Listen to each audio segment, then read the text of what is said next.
YouTube সাংবাদিক বা এরকম কিছু একটা বলে থাকছি, কিন্তু আপনারা ভালোভাবে রিপ্রেজেন্ট করবেন। নতুন আসছেন, আপনাদের যারা সিনিয়র সাংবাদিক ভাই আছে তাদের কাছ থেকে সেটা সব দেওয়ার, সবাইকে লাইমলাইট দেওয়ার তো কোনো কারণ নাই। যারা লাইমলাইটের যোগ্য তাদেরকেই লাইমলাইট দেন। এই আমাকে অভিনয়ে না, আমাকে কোর্টেই দেখতে পাবেন।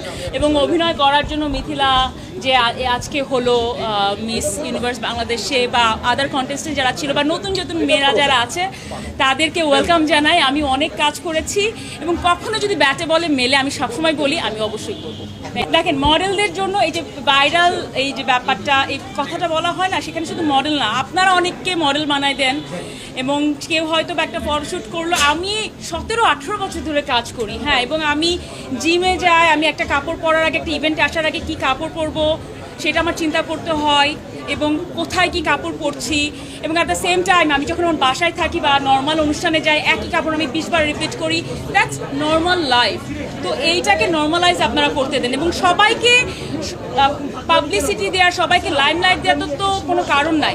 যারা লাইমলাইটের যোগ্য তাদেরকেই লাইমলাইট দেন, এইটা আপনাদের কাছে অনুরোধ থাকবে।